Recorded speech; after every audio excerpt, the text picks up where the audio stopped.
Good evening, wherever you are around the world. I'm Abby Hagyard, and you are in my little tiny corner space office in my sweet little home. Welcome back. It is so good to see you. It's been kind of a weekend of discoveries and adventures and all manner of stuff, and I can't wait to talk to you about what's going on. I just look a bit, look a bit frazzled. Sorry, I'm not supposed to look that frazzled. I'm supposed to look, competent. So, cheers.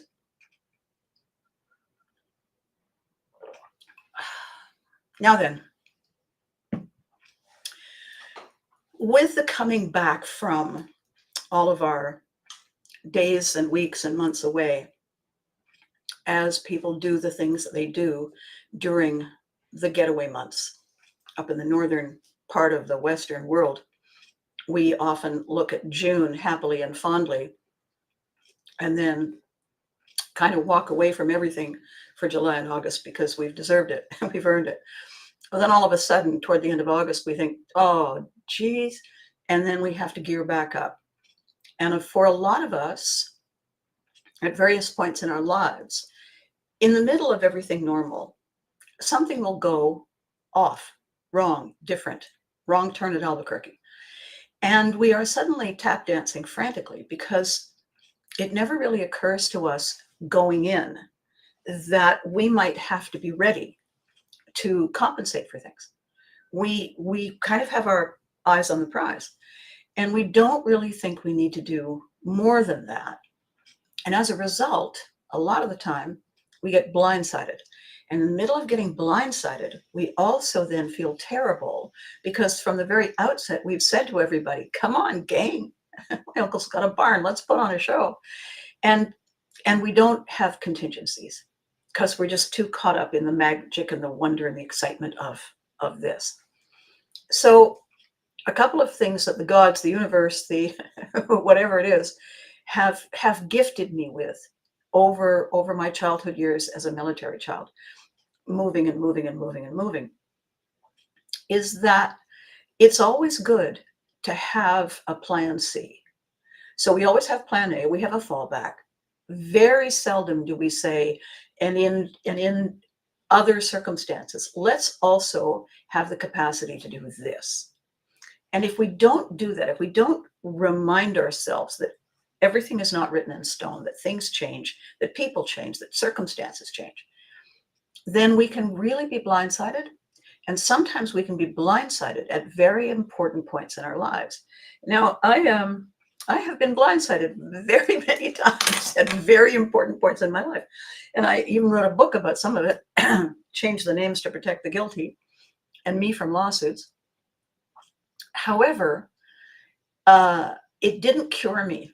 It didn't cure me or get me to pay attention to the extraneous stuff or the agendas that might be converging.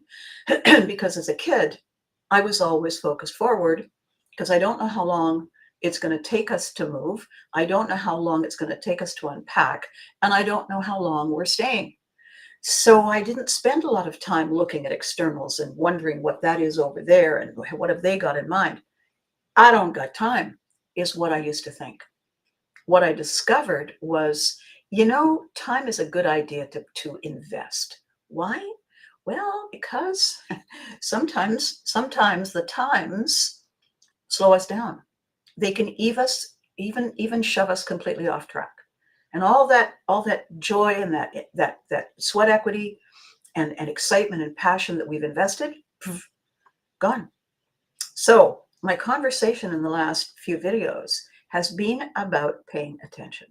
Also, drafting new rules, updating concepts, definitions, and checking our boundaries in ways that we're going to do. That's what I've been doing, and this is what I'm going to be talking about now, right after I just do this. Oh, so good. So I once had a funny thing happen to me. I gave somebody a job, a responsibility. I asked them if they wanted it. I asked them if they could do it, if they were ready for it, and if I could count on them. And they said yes to everything. And then it proceeded to unravel vastly beyond my remotest imagining. Could not fathom what on earth was going wrong. And then busily tap dancing and putting out the fact that my pants were on fire and stabilizing the boat. No time to think. Later, I looked back and I said to myself, you know what I failed to do? And this is on me. I'm not placing blame anywhere. I failed to ask what their definition of I got this was. It did not occur to me that we were not speaking the same language. It did not occur to me that we had different values placed on the words that we used. Not in a million years. It didn't seem like a complicated question. However, what I began to learn after that, because it kind of comes in waves when you have these revelations, is that a lot of people will say yes, because yes allows them to not look stupid right now. They're going to look like an idiot in about 15 minutes, but right now, the moment is all everybody's worried about. And so if I said, so this and this and this, right? Oh, yeah, sure. You got this? Oh, absolutely. No, they didn't. Not even remotely. And so then what happened in the middle of everything going on, and the public, the audience, people, I was now doing my job, their job, making it look like they were doing their job and giving as much value as I could to the people who had reasonably expected excellence. They did their part. They said, let's go do that. So they got up off the couch. They went and put on pants. They got in the car. They braved traffic. They found their parking spot. And then they came inside, paid money down for the ticket, and then they sat in a hard chair facing the front. They did all that. All I had to do was show up. The fact that I had not calculated that one little tiny wrinkle meant that I had to show up 4 ways simultaneously and just make it look like the one. And when it all went well, because thank you to the universe, this person who didn't know what they were doing said, well, that was easy. And it is only because I'm a relatively decent human being, hopefully with an immortal soul, that I didn't kill them, because then that was easy. Yeah. Okay. So what are we doing tomorrow? You're not coming. So it was, I think, around that time that I realized I needed to re-examine what I thought a surefire vetting process was. It was at that time I decided to maybe write down a structure for it, kind of a circumnavigation of disaster. Hang on a second. And when I do my live shows, and happily the next one coming, I'm about to take someone to lunch today who I have every hope is not going to run screaming from the building halfway through. And if this person buys into the idea, it will potentially save me from my worst instincts. It happened before. I'm counting on it happening again. So I want to tell you a joke, and it's one of my all-time favorite jokes because it is exactly on this topic. So once upon a time, there was a nomad in the desert, in the Sahara, and he was a bit of a hermit, and it was just him and his camel and his tent. And so every night, because the desert is hot in the day but chilly in the night, every night he would pitch the tent, and he would tether the camel close to the tent in order to stay warm, because the temperatures really do drop. And one night he was awakened because the camel was nudging. And so he opened the flap of the tent, and the camel was like this, and nudging, kind of looking. And the nomad said to himself, well, you know what? I can, the tent is big enough. I can he can put his head and shoulders in. So he moved the flaps and he moved the tent and he adjusted the peg so that the camel had his head and his neck in the tent. And he, sighing contentedly, and closed his eyes, and the nomad went back to sleep. And a little while later, he woke up again. It was still pitch dark, but there was movement, and the camel was nudging him with his head. And so the nomad looked, and while the camel was okay, he could feel this trembling. And he looked outside the tent, and the camel was just shaking, shivering. And the nomad didn't know what to do. But he thought, well, I can move the tent a little bit. I can shrink down the size of my roll that I'm sleeping on. And so he got the tent fully around the shoulders of the camel. And the camel sighed and went to sleep. And the nomad went off to sleep, and all was well. Come the morning, his eyes, it's so bright. It's so bright. It feels like it's just this fire beating down on him. He opens his eyes, and the sun is beaming down, and he's so surprised. He doesn't understand how is it possible. And he looks up and he looks around, and he can't find the tent. And he's thinking, what has happened? Who robbed me in the night? He turns his shoulder, and the camel is completely in the tent and has booted the nomad out in the night. And the camel is having a lovely sleep. And so, when I've referred to this is a camel in the tent story, what I'm referring to is what happens when we do not police our boundaries, when we make exceptions and more exceptions piled on exceptions, and we fail to consider the results. We fail to consider the fallout. We fail to consider what can happen to us if we give up all of us.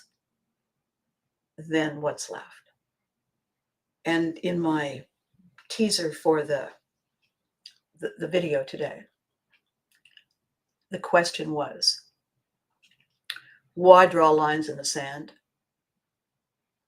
Because it's not that bad gets worse. It's not that bad never stays the same. It's not that bad grows when we're not paying attention. People nudge and lean over, and the shifting sands of our habits and our behaviors blur the lines. And if we're busy, as I often am, as we all are, and we say, well, that's not exactly appropriate, but you know what? It's not that bad, and I'm busy.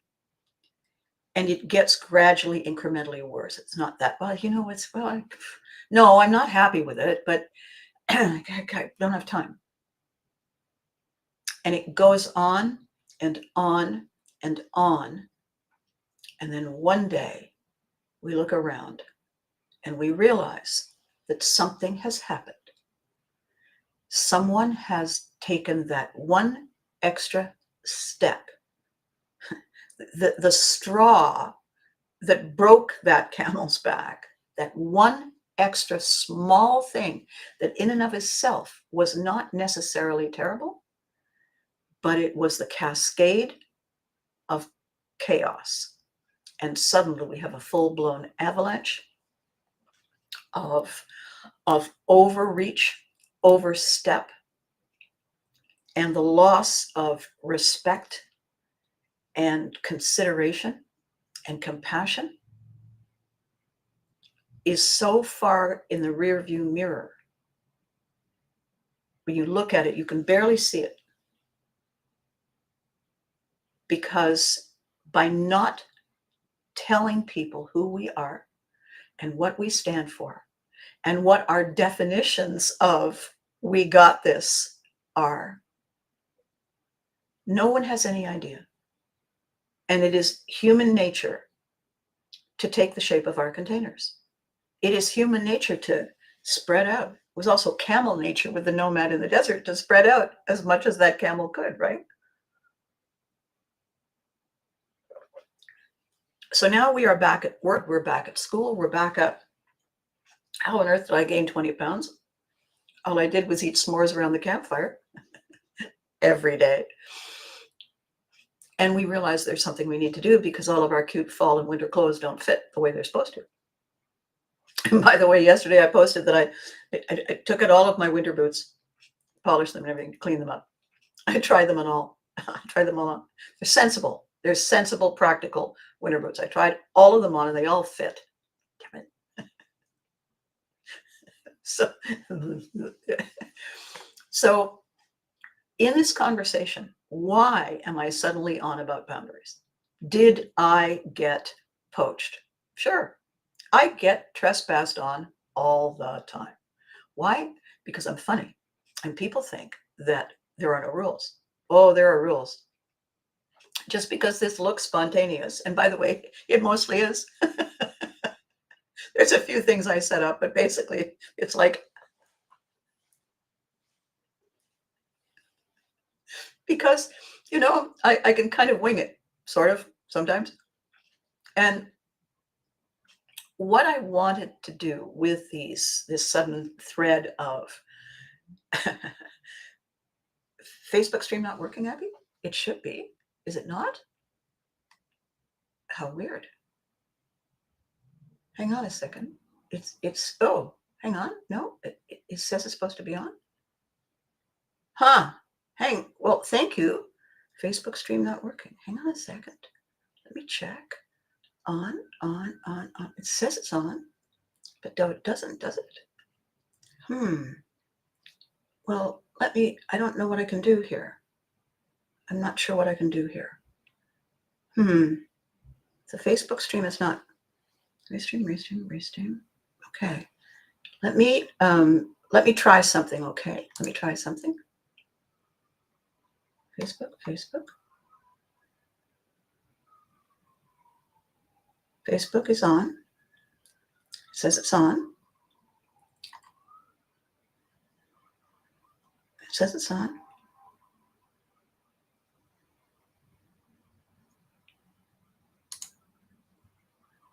Hang on a second here. How very odd.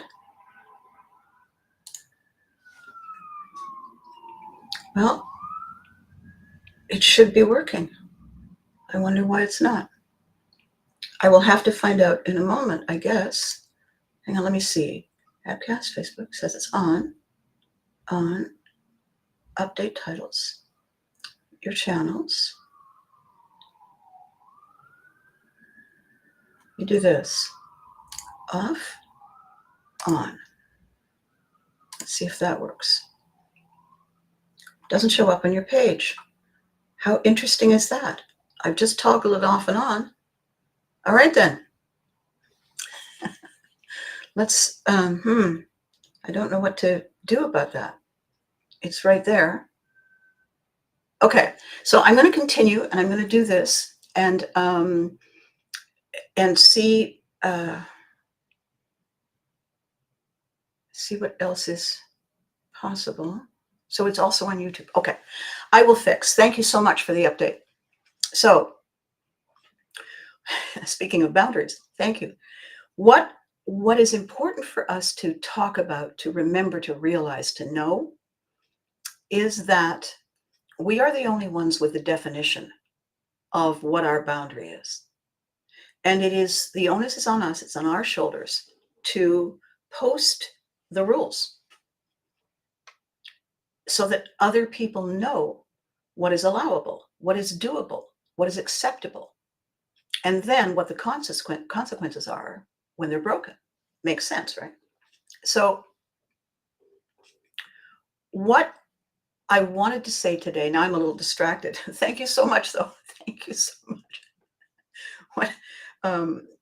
What I am trying to do, a little distracted because I know I'm a little worried about Facebook, but I can put the YouTube on later, so we're all good. What I want us to realize, what I want us to understand, is that we all have a capacity to reset.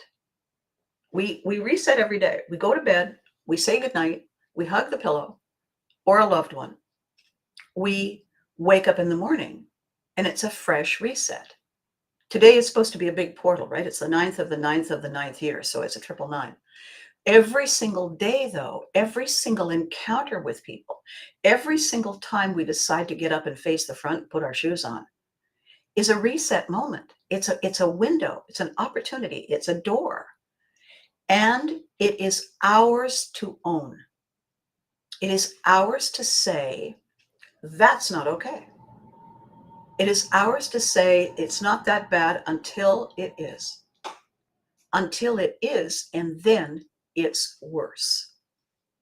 Until it's not working. And then what? And then what do we do? Many of us, myself included, have said, well, you know. And when we do that, what we don't realize is that we are therefore kicking us to the curb. We are actually removing ourselves from the tent. We are giving our tent space to someone else. And what have they done to deserve it? What have they done to earn the right to take our place? And the answer is nothing. No one can take our place. We're the only one. People can be like us, they can be similar, but they can't replace us. I know that the world always says anybody can be replaced. Sure they can. But it doesn't mean you get exactly a replica of me. You get somebody else stepping in. And that's not what we sign up for, is it? It's not what we sign up for when we step in, when we say, okay, here I am, let's do this. We expect that it's our spot, it's our space, it's our shoes, it's our boundary, and we're walking here. And then we are faced with a dilemma, right? We're faced with a really big dilemma. And I'm going to tell you what it is because it's actually got 3 parts, and this is important.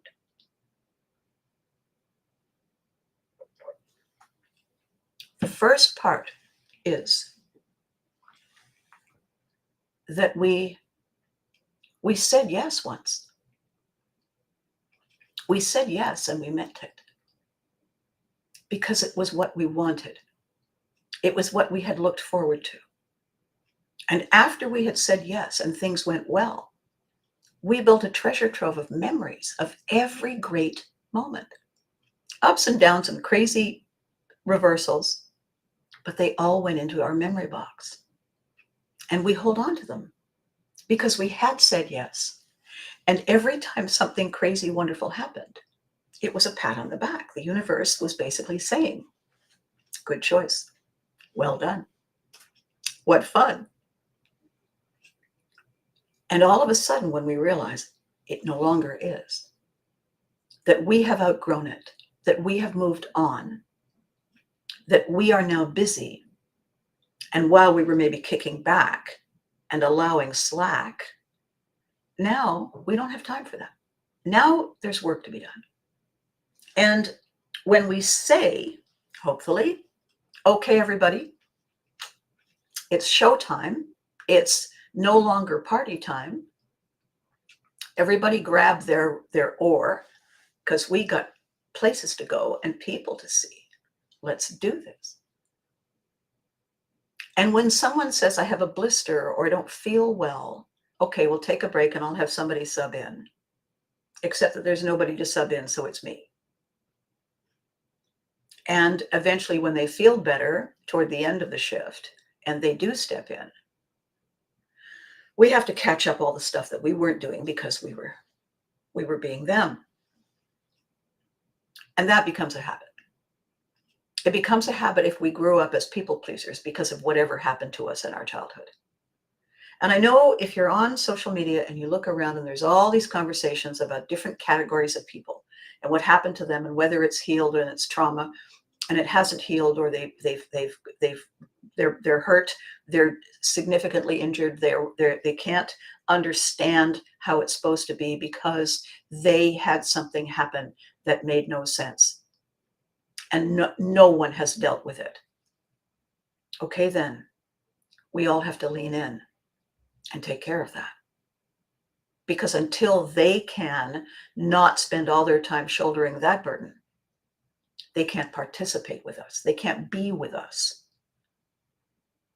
And that's not why they came. It's not why we invited them. How do we police that? One of the things I say to people often, I used to do a lot of relationship coaching. I have no idea what it was about You Can't Do That on Television. People looked at me in that role and said, I bet she's great teaching people how to be parents. I bet she's great at relationships. I bet she's great at raising kids. And I'm thinking, did they watch the same show that I did? What? However, because I do have a background in examining and navigating through the pitfalls, I was largely successful with these people who were ready to listen to someone who teaches with a little bit of humor inside to make it less of a burden. And one of the things that I said every time is that people have an expectation that lives here. And we never really look at that expectation to see if it's realistic. We leap in the car without wondering if it's going to rain. Oh, it'll be fine. Didn't check the forecast. It comes down in buckets and we don't have a coat or a raincoat or an umbrella. Why didn't we check? Well, we thought it would be fine. And besides, we're late. We thought, even though he was late 3 times and never really dressed up, that it would be different this time because we were going out someplace special because it was our birthday. And no, we could trust him to do exactly what he has always done. That famous Maya Angelou line, people tell us who they are. Why don't we believe them? Because we're not using the same definitions. We're not thinking, well, okay, so they did it to them, but they certainly wouldn't do it to me. I mean, I'm special. Except that if they do it, they do it. And if they haven't done it to us, they just didn't get around to us yet. And the honest thing is that a lot of the time people don't do things to people. People simply do things. And if they don't get schooled, they don't get told no, they don't get explained why, they keep doing them. Because why not?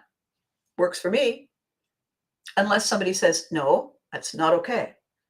And then they get to decide to stop. We all assume that everybody's seeing the world from our eyes. We all assume that everybody has the same set of values, the same definitions of terms and languages and goals and aspirations and outcomes. And we don't, because we're all different. The other thing that people buy into without realizing is the phrase made famous and warping the minds of children and teens forever from Walt Disney. The sentence was, and they all lived happily ever after. And I say to my clients, after what? Lunch? What is the happily ever after? What's the word after? They all lived happily ever after. The wedding? The ship docking? The graduation? The ring? Does that mean the story ends there?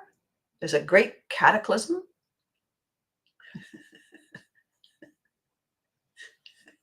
It's a picture I saw the other day, 2 dinosaurs on a beach looking up at the sky, like the way you lie and you look up at clouds. And one of the dinosaurs says to the other, look, that one looks like a meteorite.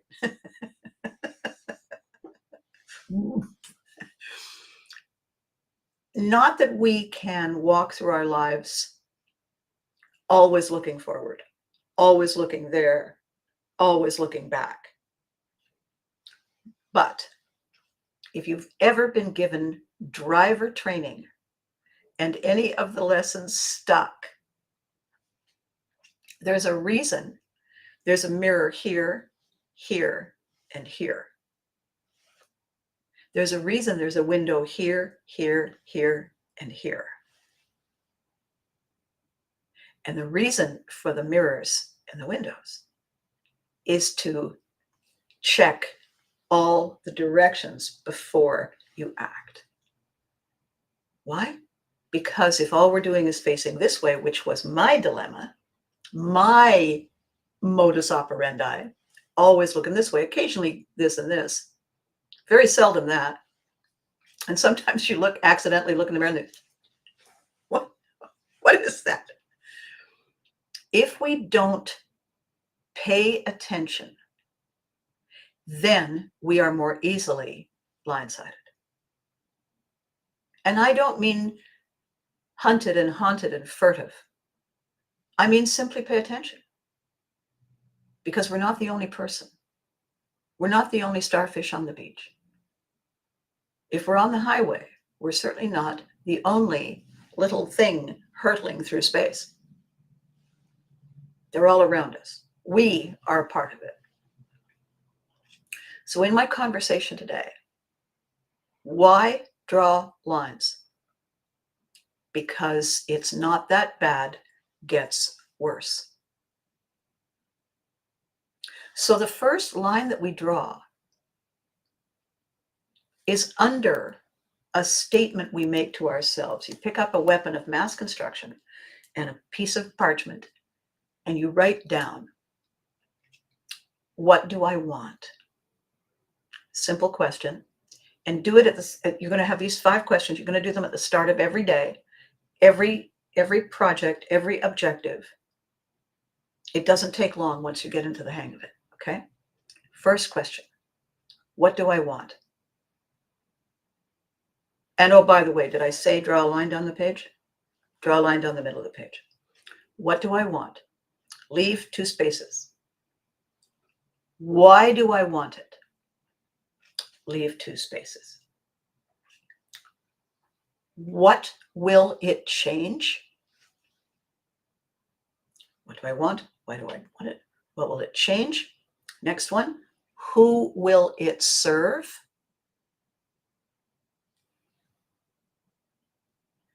Fifth one, why do I care?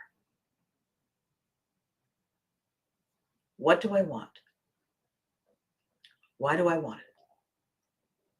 What will it change? Who will it serve? Why do I care? What do I want? Why do I want it? What will it change? Who will it serve? Why do I care? So you've written those questions down. When the video's over, you'll answer them. But that's your outline. Now remember I said there's a line down the page? Okay. On the other side of the line, the same 5 questions.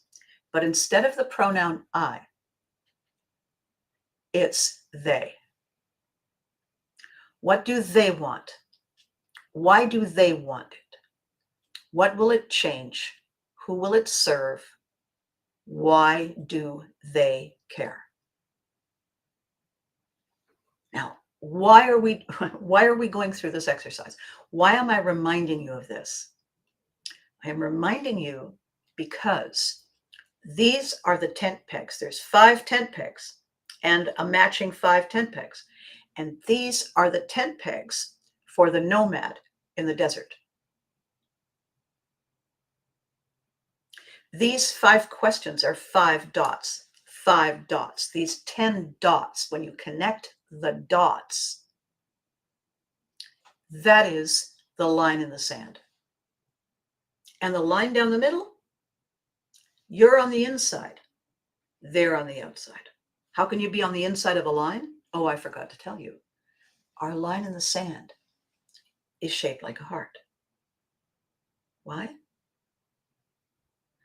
Because in the same way that the sentence, and they all lived happily ever after, is incomplete, because it should say after what?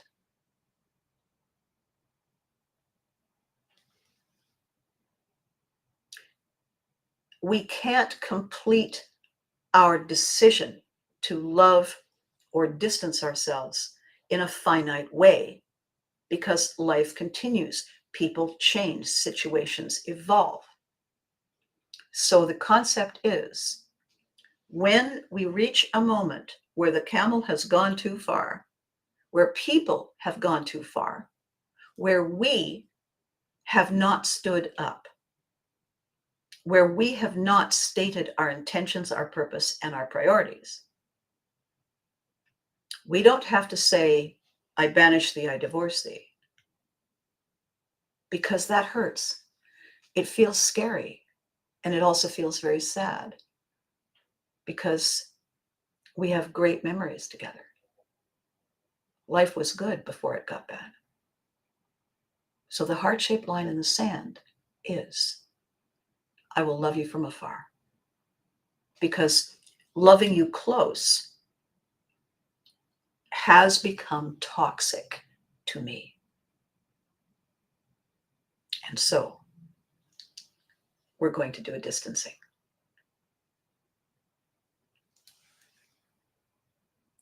We have permission. It's our life. We have permission to say, I know I always used to do this. I don't wish to do it anymore. I don't wish to have that happen anymore. I have other things now. Remember what you used to do when you're 12 years old?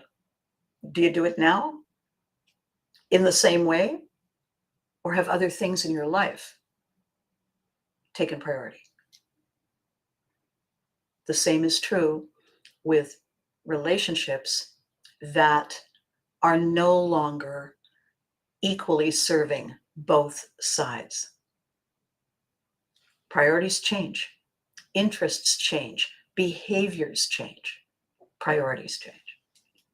And now that we are back at school, now that we are back at work, now that we are back at looking at programs to elevate, now that we are really sitting down and saying we're going to be inside a lot, I need to do something about this relationship.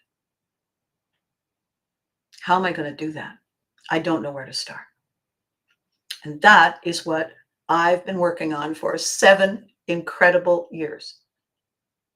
Pivotry in motion is the concept. We're all in motion all the time, the little molecules, all the time, everything's in motion.